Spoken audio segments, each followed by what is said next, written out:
Hello and welcome to the very first episode of the Mind Your Business with AI podcast. The whole story behind this podcast is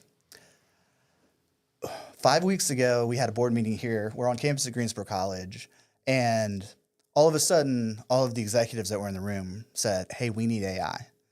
Can you train the students that we're hiring to start bringing that into our organization? You know, we're kind of starting to work with it. And it's interesting because it's kind of hit a critical point where there is a ton of hype around it. Yep.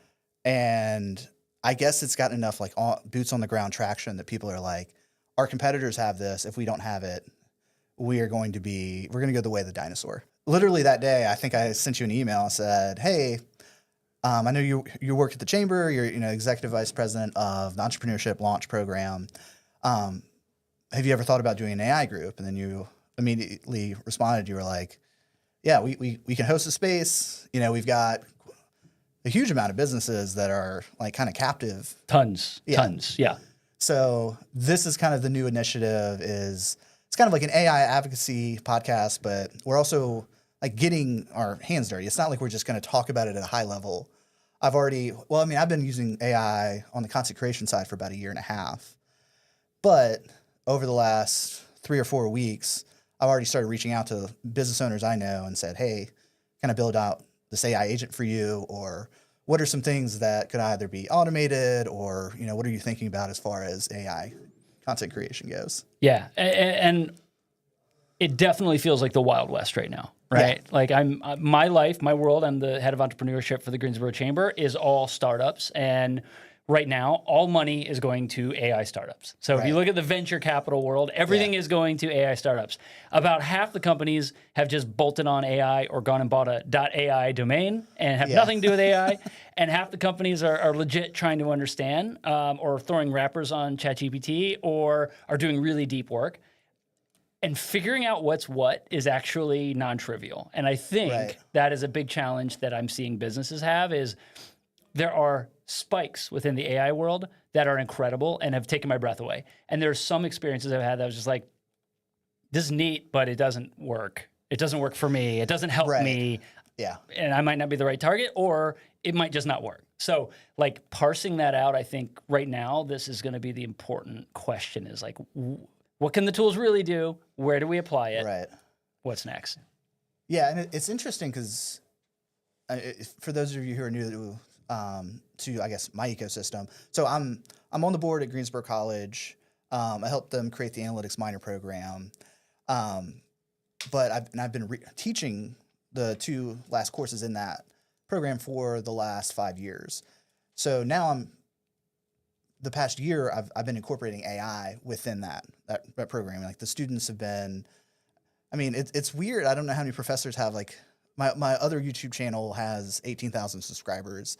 And then I'm just like, hey, here's a sandbox. You guys go play with this. And we talk about thumbnails. We talk about recording long form content like this and then clipping it up using AI. And it's. So how are you using it? Walk us through. Okay. What is a day in the life? Well, the way that I'm using Riverside is we record an hour and a half long podcast. Then we just upload it, just the raw video and audio file to Riverside. And what it will do is it'll automatically transcribe all of the audio to text. Mm-hmm. So I've got a transcript. Yep. But then it will suggest specific titles. And how is it at keywords. How is it suggesting? Is it pretty good? I bet it's great at keywords. Is it good at titles? It's not an easy question to answer because it seems like people are starting to get tired of AI generated mush online. Yeah. So it's it depends on your brand. Yep. Specifically, my channel, How to Get an Analytics Job, it kind of has more of I don't know, wholesome is probably not the right word, but just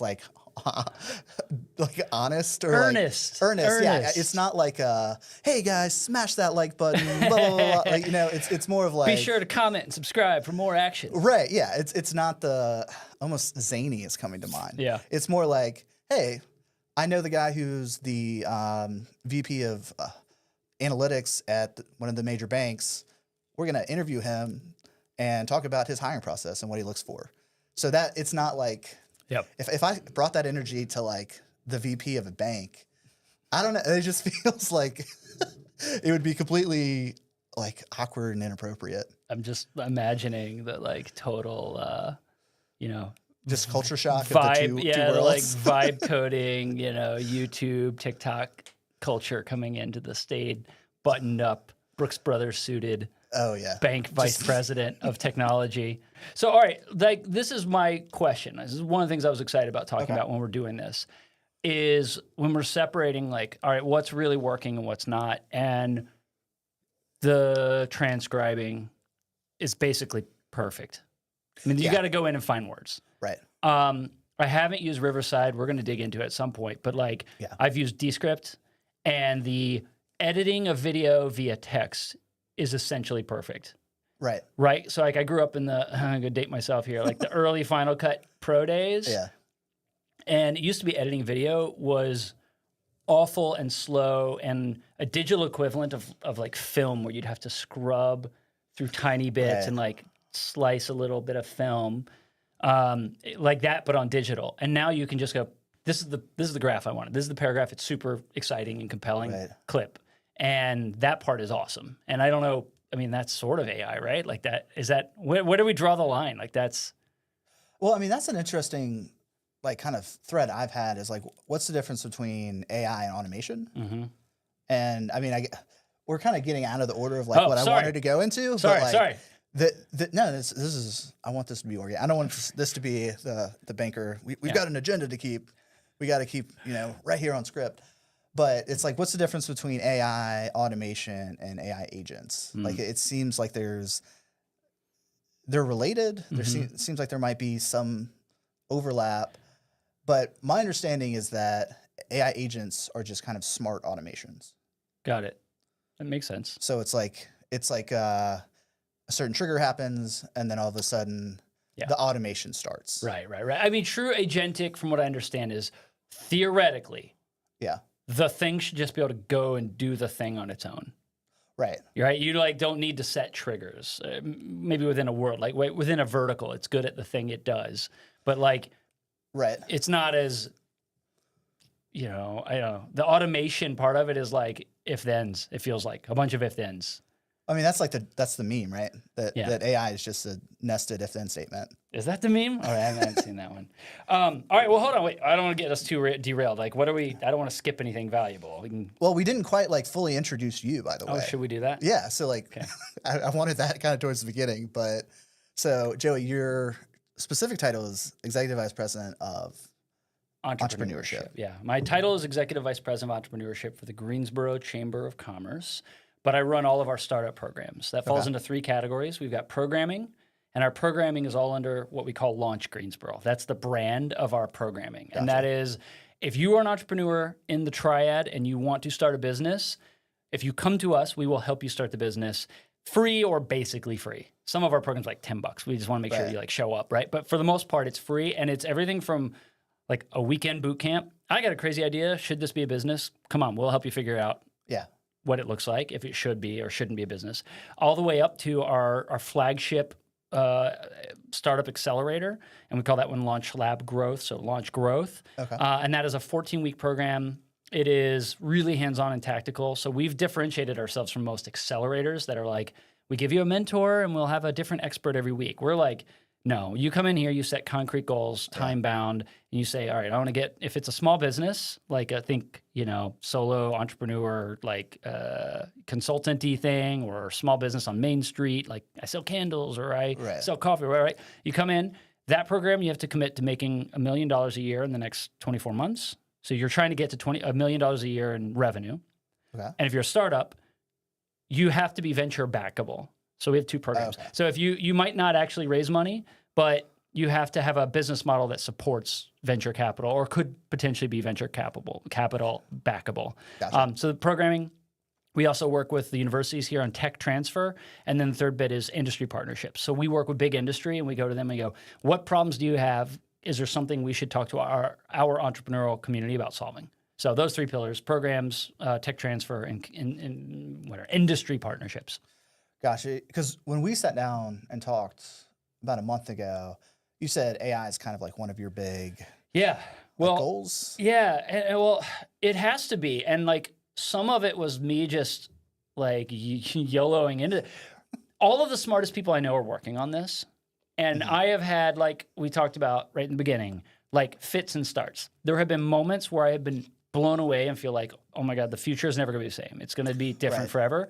And there's moments of frustration that I've had that was like, this is all just garbage. It's not, it's all hype. Right. Of course, neither one is exactly right. There's a middle there. But potentially, this can be a massive accelerant. That's what we're finding. Right. AI is, you know, the fear of like it taking everyone's jobs, so far, not a problem. But if you know what you're doing, it can be a super accelerant on some workflows. Well, okay. I do want to hit on the job thing a little bit. Yeah. Because part of the reason why I'm pivoting out of the analytics space is that the analytics job market has completely fallen apart. Yeah. I mean, I don't want to, I'm being hyperbolic. It hasn't completely crashed, but it is so much harder now to get an analytics job. And I think analytics is oddly positioned to really be hit and negatively impacted by, because I mean, I was talking with Juan Hernandez, who is the head of AI for Sales Factory. And essentially, they've got 40 years of market research data. And they're developing an LLM model that synthesizes all of that and then starting to sell that directly to consumers. The way that he kind of framed it up, I haven't seen this in action, but it's you have your marketing person, they interact with the artificial intelligence, and then they immediately get an answer back. Yeah. To where the current state is the marketing person reaches out to the analyst collects all the data. And I don't know, maybe this is like pie in the sky, like it's not going to actualize in that way. I mean, that's what's so tough right now. But I do think a lot of, especially kind of the more junior analyst roles are just kind of being automated or eliminated. Yeah, right. The things that were kind of rote or the things that were just manual, you're just a monkey cranking a grinder wheel. Those things for sure look like a scary place to be. Well, and also too, a really sharp top tier analyst plugged into AI is like 5 junior analysts. Yeah. So it's like this downward kind of pressure on the job market. At least that's been my experience. So all right, let me float this then as a theory. If this stuff continues to gain traction, I think that your top performers will excel even further ahead of everyone else, and the rest of the folks will be made a little bit redundant. Like I think what I've noticed is this. I'll talk about a very specific workflow. So let's say you're starting a company, and I don't know if there's anybody who does digital marketing who's watching, but like right now, the paid online space is a nightmare. Like getting paid to work, there are definitely companies that are doing it, but a lot of paid advertising is just not working well for people. Like you're not getting above the noise. The return on ad spend is way off. It's just not working. And so a common strategy in digital marketing is you basically getting people to go and buy your thing if they've never heard of your thing, really hard with paid because, you're paying $1 a click and like, I've never even seen this thing before. And you get there and you're like, maybe it's great. I don't know, but I'm out of here. Right. And so you're like, oh my God, I just paid to get that person, or paying $2 or $5 a click. And then you do it again and again and again and again. And you hope that 1 out of 20 or 1 out of 50 or 1 out of 100 will actually convert. Those are brutal numbers, right? Yeah. Like there's a whole bunch of businesses that your economics don't work if 50 people click and no one buys or one person buys. It's just like there's a whole category of products that don't work. So one theory or one common practice is you create some sort of really valuable content. So like splinter marketing, people call this, or content marketing, through a paid ad channel. You get people who create a bunch of content and basically give it away for free. And now you've got that person in your sales funnel, and now you create a bunch of email series that were like, provide more value. Again, if you're just spamming people, they're gonna like, I hate you, and now I'm not gonna do anything. But what happens is now, like, you pay for 4 clicks, and like 1 out of 4 might be like, yeah, all right, I'll sign up for your thing. Yeah. But you're like adding a whole layer of abstraction in order to sell your thing. And all of the work that it takes to do that pre-AI was absolutely like unattainable for everyone except for like big companies or super hard chargers. Like people who are just like, I am going to relentlessly do this. That playing field's been even a little bit, But what happens is the hard chargers are just like doing more, right? They're just like creating more content, just flooding the zone. So I think this is almost, we're getting more barbell, like more like the best people are doing really amazing stuff. And then more people on this side of the barbell are like, I don't know, totally replaceable maybe. I guess barbell is not the right analogy for that, but you know what I mean, right? Like the separation. It's kind of the Pareto distribution. Yeah. I mean, that's a whole side tangent on like kind of the future of AI and work. But yeah, it's inevitable. It's going to have an impact. Like, I think that's kind of what I'm sensing with like the board meeting that we had, is that AI is here to stay. The executives are starting to adopt it and kind of get behind it. Yeah. I think the executives too are looking at their bottom line and being like, can we chop things here? Can we do we need this many people? Or, you know, if you're at a school and you're like, are our kids going to be prepared for whatever's coming? Right. Maybe not. But again, we're saying this. I don't think most jobs are actually going to be like AI'd. Right. I actually think maybe it's the junior analyst, right? Yeah. Like paralegals. Like, it's interesting because it's like a lot of white collar, but like, well, white collar, you have to, I think that's skilled labor, right? But it's like low skill maybe? Yeah, like, I think you would call this, and I do not mean this disparagingly, you'd probably say it's like down the value chain. Yeah. It's not unvaluable. It's just if you're an attorney charging $400 an hour and your paralegals charging whatever, $75 an hour, right? I just mean that delta. Yeah. But, you know, like don't go to court with hallucinated case studies, right? That's so like people are still checking it, but God, I don't know. I don't like the idea of a world where like a whole set of juniors, their whole world is just to check the AI's work. Like that sounds not the greatest use of human capital. This sounds like a hellish work experience. But okay, all right. So over the past month, you said you were going to go deep dive into AI. Yeah.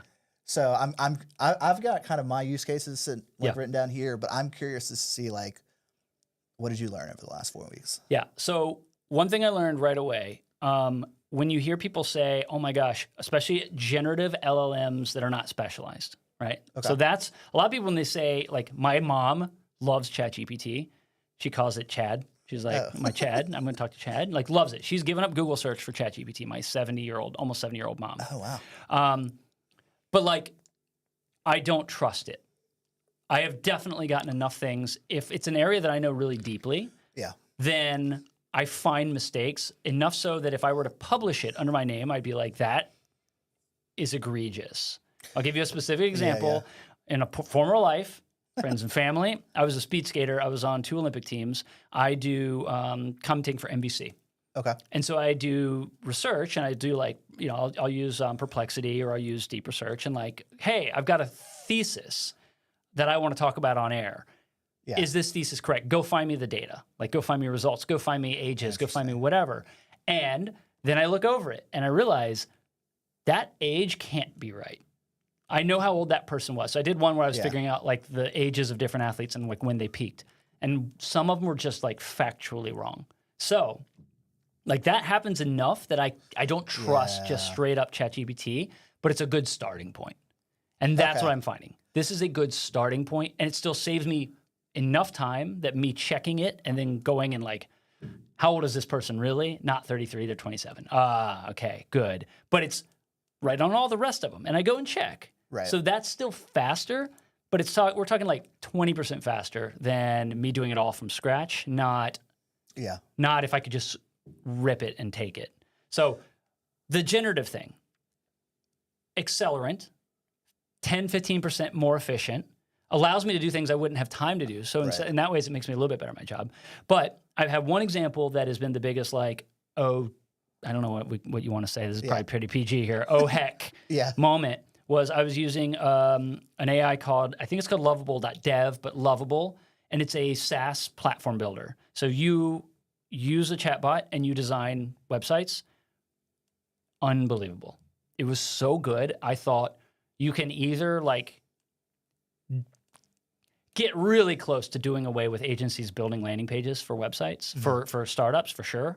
You could get close to either just doing away with those, or they should charge literally 10% of what they charge to create websites for customers. Yeah. Better than 90% of the businesses that we have, their websites, just a prompt. I literally, a week ago, built out like a new website for like kind of Silvertone AI instead of Silvertone Analytics. Yeah, it was a prompt, like a prompt. What'd you use? I used Wix ADP. Okay. Oh yeah. So like the website hosters, right? Yeah. And the thing is like, it got me 95% of the way there. Yeah. I've built landing pages to sell my courses for years. So like, I kind of have the eye like, oh, this text is white. This is kind of a gray background. I need to go in and like adjust and make it. Yeah. But like it's more like fine tuning as opposed to starting from scratch. Yeah. That seems to be kind of where the Gen AI is. It's like it's really good at giving you kind of here's a pre-made structure. Yep. And then I find it personally easier to edit something that's already there as opposed to writing from scratch. Yeah. Because like I'll get writer's block sometimes where it's like, how do I even attach this? Yeah. Versus what is that law online? Like if you want to find something out, just say it wrong, and then everyone will correct you. And so it's almost like that effect where I'm like, yeah, this is good, but I don't like this part. So then it kind of sparks that creativity, and then I'm starting to hone in on that and like fix it. I'll tell you what I have been testing this. So in my AI month, when I'm like, I got to use these tools and just like start digging in, I have stumbled across people saying that the like religious users of LLMs and generative, they're like, I find myself getting dumber. And I don't know if it's true, but they're like, I find myself thinking less creatively because it's like a muscle you don't flex. And so you just go and say, hey, give me a bunch of ideas for stuff. And so probably paranoia, but I was like, I don't want to get to that point. So I actually have started like, if it's something, like brainstorming or whatever, I always start and like, let's see what I can do and see if I can beat the AI at it. And then let it go fill in the gaps. Yeah. And again, ridiculous, right? Like how overwrought this is. I think it's supposed to save me time, but I'm like, I don't know. I don't want to end up like the time traveler. You remember that? What was that? H.G. Wells book, The Time Traveler, where like you go in the future and there's all the like soft creatures that live above the earth that like delegated everything to machines below the earth, and then the things that live below the earth just like come up and eat them.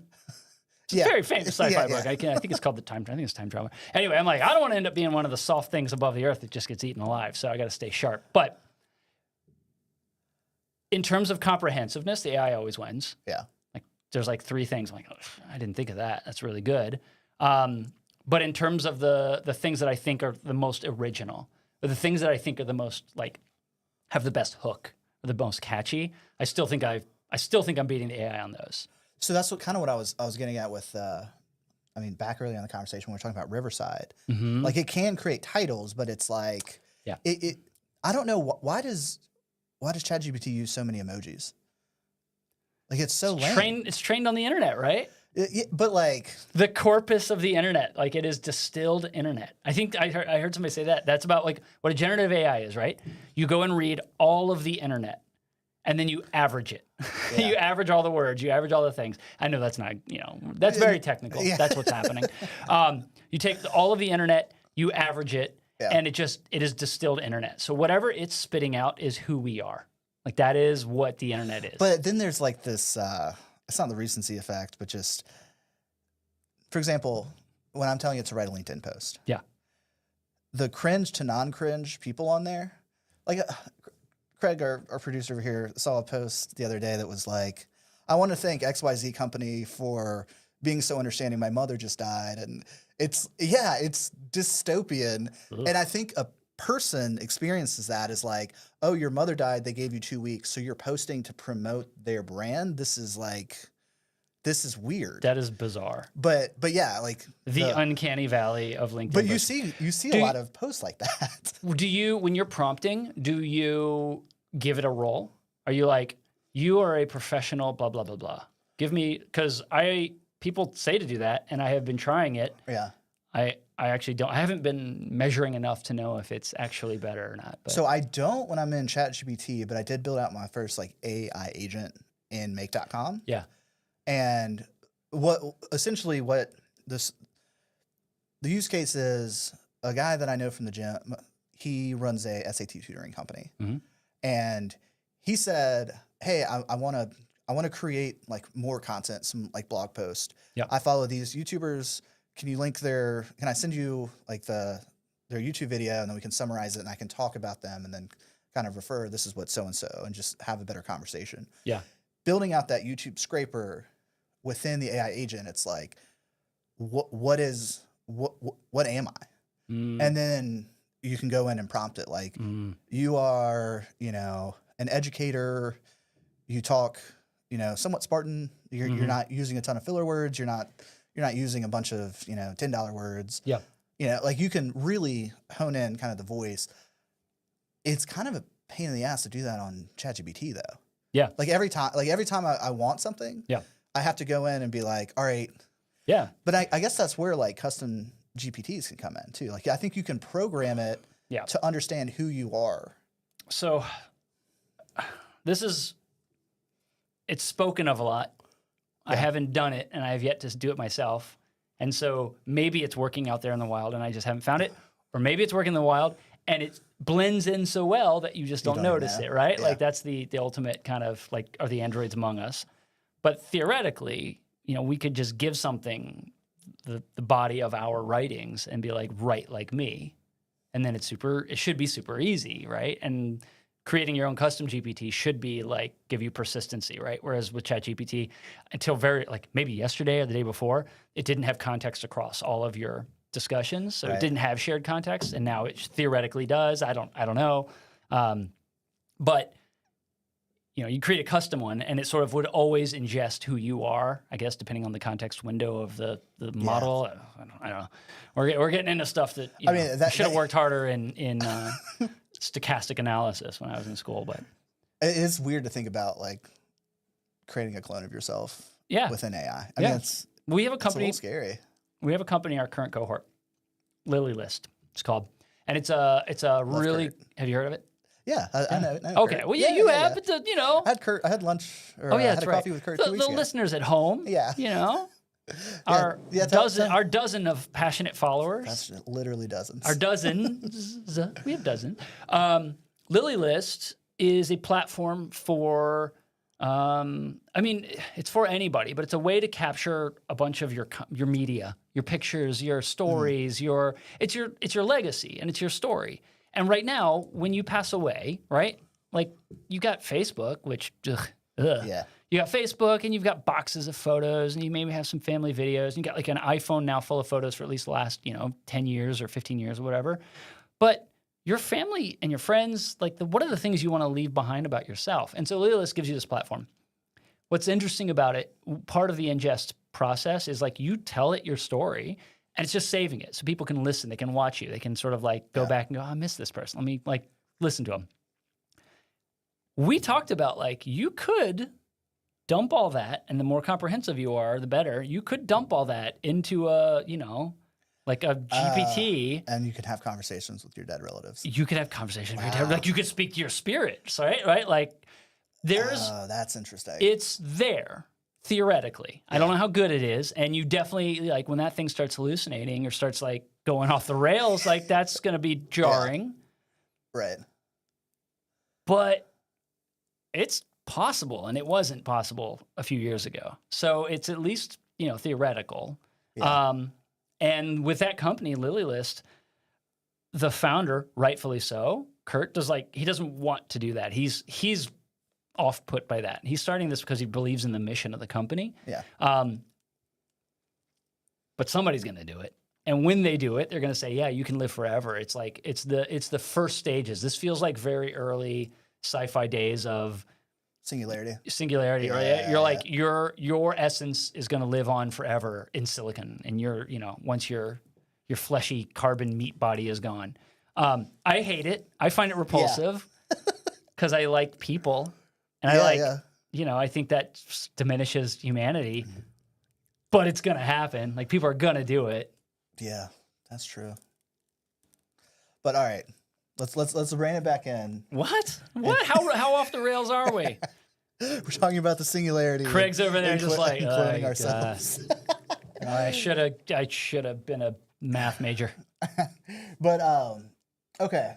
So on the topic of custom GPTs, I showed you this a few days ago. I built out a very rudimentary custom GPT for Greensboro College. Yep. Where it's called a campus assistant, where I went in, downloaded all the course catalogs. What was interesting is I can use the Greensboro College website as a data source.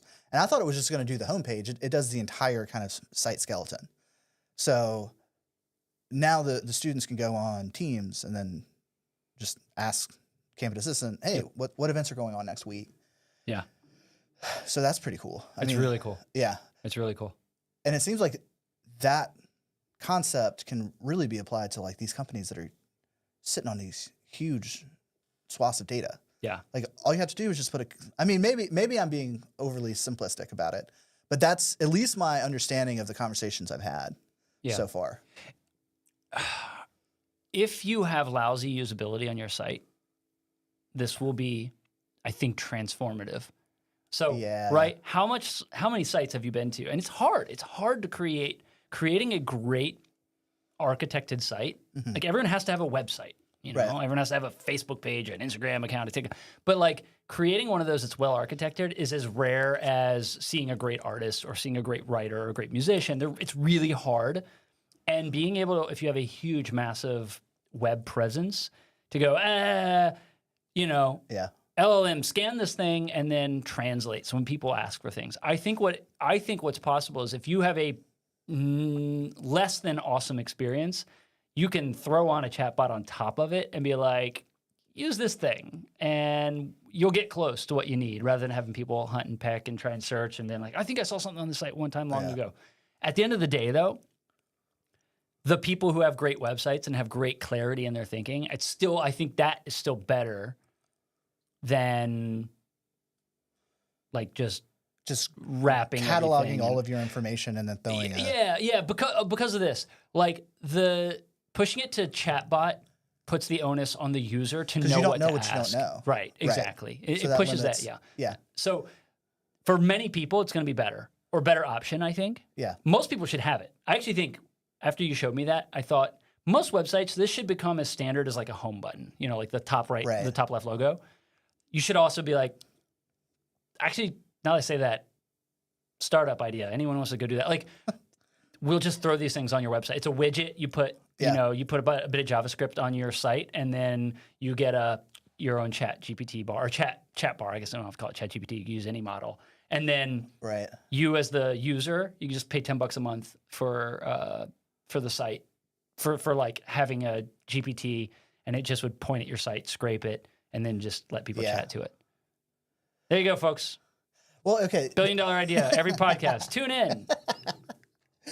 Well, I mean, you bring up an interesting point about like asking questions and not even knowing to ask a question.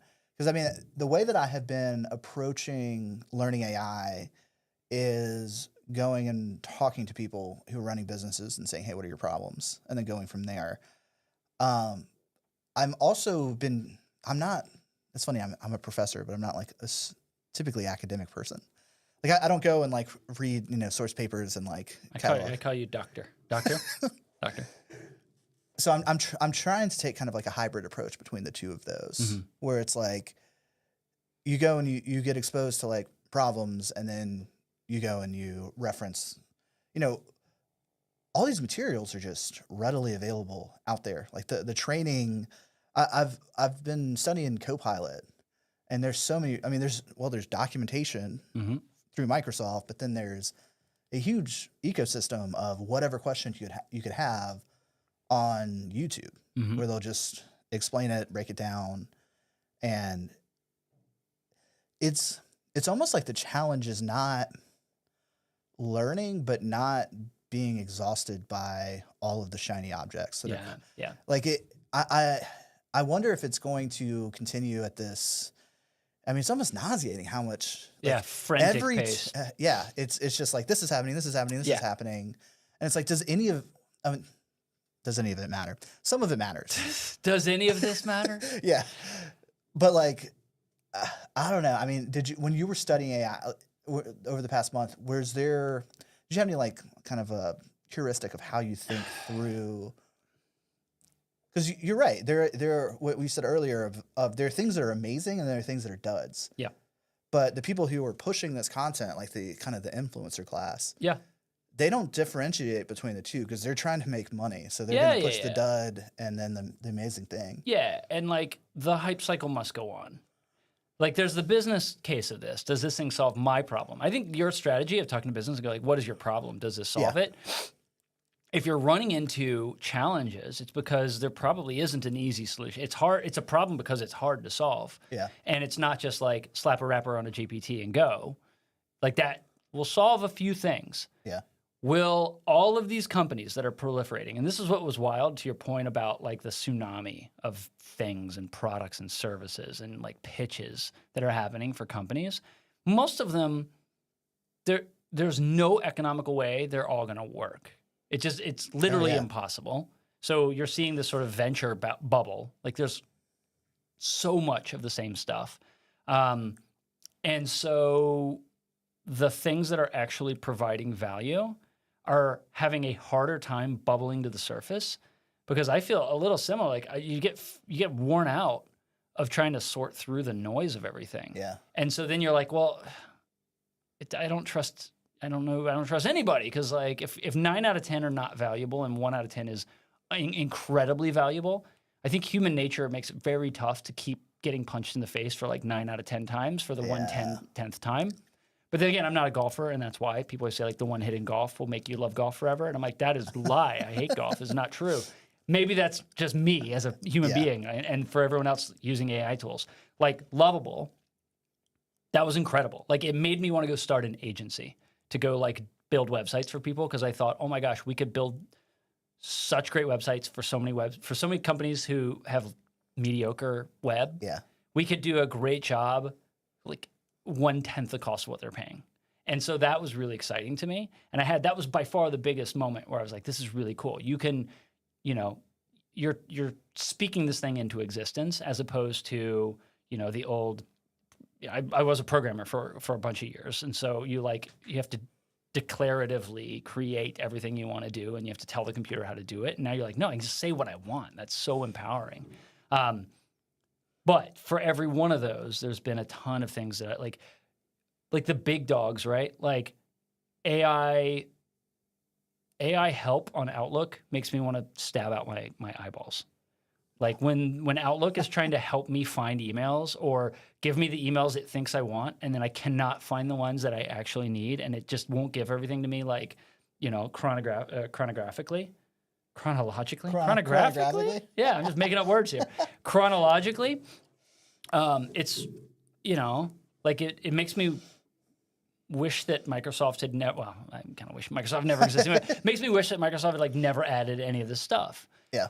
Because many times it doesn't work. So sorting through that, let's say you're an executive, like that's why this stuff gets pushed downhill, is like it's not worth their time to go figure out what garbage works and what the awesome stuff is. But for a lot of people who are going to be messing with this stuff, there's going to be a lot of time wasted trying to figure out what's good and not. So that's what we can do. That's what I'm doing. I'm wasting all my time. Pay attention to us. Don't trust those other guys. Yeah. Don't listen to us. We got nothing to gain from it. That's true. All right. Well, you got to leave in 2 minutes. What? I got to go do work? Yeah. Oh, man. So, all right.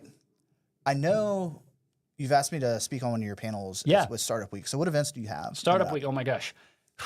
We have something like 18 events over 3 days. It's incredible. Wow. We have got panels on AI. Our man, John David. We've got multiple founders, all of whom have raised between $1 million and $5 million, talking about robotics, talking about hardware things. The motto of this Startup Week, it's Greensboro Startup Week. It's startups that build things.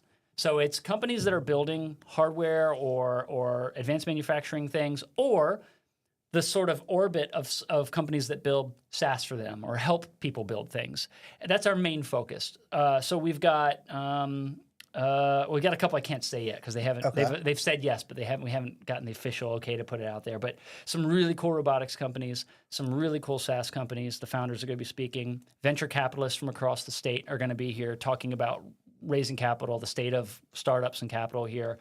We've got a couple founders who've got 6-figure plus Amazon businesses that they started at home.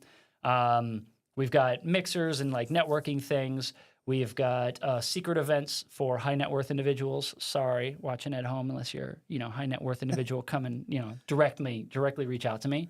And then we've got a ton of tech transfer stuff. So we've got NC Innovation is a big $500 million fund that is funding university tech transfer. And we've got a whole day's worth of content for researchers and for people who will be interacting with that. So it's jam-packed. I say all that because I'm like, hey, if you're in the triad, and if you're not, you should come from out of state if you see this. We're trying to make a real startup week that is really different than a lot of the other ones that people have seen. So we're really excited about it. You can go to greensboro.org/launch, which is our startup brand, and you'll see the button right there that says register, save your seat for Startup Week. So greensboro.org/launch, Greensboro Startup Week. Awesome. Yeah. You missed one thing, though. What'd I miss? So May 21st. 5:30. Oh my God! Our first AI meetup group. AI meetup. Yeah. AI meetup. So Sam Altman will be there. No, he will not be there. I went to school with his brother Jack, by the way. Really? Yeah, we graduated the same year. Me and Jack Altman. Yeah. Wow. Yeah, I should have stayed closer with him. That would have been better. It's gonna be great, man. Thank you. I love it. Yeah, appreciate it. We're gonna crack the code on this stuff. People are gonna, be hiring us to consult for $5,000 an hour before you know it.